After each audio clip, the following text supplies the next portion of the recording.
പുതിയ ലഹരി ഉണ്ടല്ലോ, MDMA എന്ന് പറയുന്ന പൊടി പോലത്തെ ഒരു സാധനം ഉണ്ടല്ലോ, നിങ്ങൾ ഉപയോഗിച്ച് തുടങ്ങിയത് ഈ സ്കൂളിൽ. എനിക്കറിയാം, ഇവിടെ 5ാം ക്ലാസ് തൊട്ടിട്ട് അതുണ്ട്. ഞാൻ ഒരു സ്കൂൾ ക്ലാസ് എടുക്കാൻ പോയപ്പോൾ 6ാം ക്ലാസ്സിലെ ടീച്ചറോട് ചോദിച്ചു, അല്ല ടീച്ചറെ, ടീച്ചർ കണക്കിൻ്റെ ടീച്ചർ, ഞാൻ ചോദിച്ചു നിങ്ങളെ പീരീഡ് ഏത് പീരീഡാണ്? ടീച്ചർ പറഞ്ഞു ഉച്ചക്ക് 1ാമത്തെ പീരീഡ്. ഞാൻ ചോദിച്ചു കുട്ടികളെല്ലാം ഇരിക്കുന്നുണ്ടാ? എന്താണെന്നറിയല്ല, കുട്ടികളല്ലേ കണക്ക് ക്ലാസ്സിൽ ഇങ്ങനെ ഇരുന്ന് ഇങ്ങനെ എൻ്റെ അടുത്ത് തന്നെ ഇങ്ങനെ വരുവാണ്. എനിക്ക് അന്നേരം സംതിങ് റോങ്. നിങ്ങളും ഞാനെല്ലാം കണക്ക് പഠിച്ചല്ലേ, കണക്കിൻ്റെ ടീച്ചർ ഉച്ചക്ക് 1ാമത്തെ പീരീഡ് വന്നാൽ ഹായ് വണ്ടർഫുൾ എന്ന് പറഞ്ഞ് ഇങ്ങനെ ഇരിക്കാൻ പറ്റുമോ?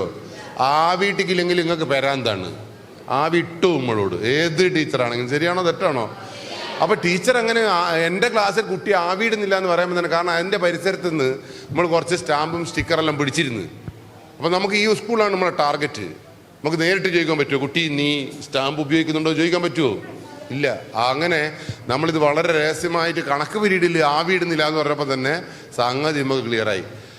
അങ്ങനെ ടീച്ചറോട് പറഞ്ഞു, ടീച്ചർ ഞങ്ങൾ ക്ലാസ് എടുത്തോളൂ, ഞാനൊരു ദിവസം നോക്കാമെന്ന് പറഞ്ഞപ്പോൾ കുട്ടികളല്ലേ ശരിയാ ഇങ്ങനെ ടീച്ചറോ A+B ഇങ്ങനെ വരുവാണെങ്കിൽ കുട്ടികൾ, ടീച്ചർ വിചാരിക്കുന്നത് എൻ്റെ ക്ലാസ്സിനനുസരിച്ച് ലെവലാണ്. നോക്കുമ്പോൾ ഈ കുട്ടികളുടെ നാവിൻ്റെ ഉള്ളിലെല്ലാം ഈ മഞ്ഞ സ്റ്റാമ്പ് ഉണ്ടായിരുന്നു.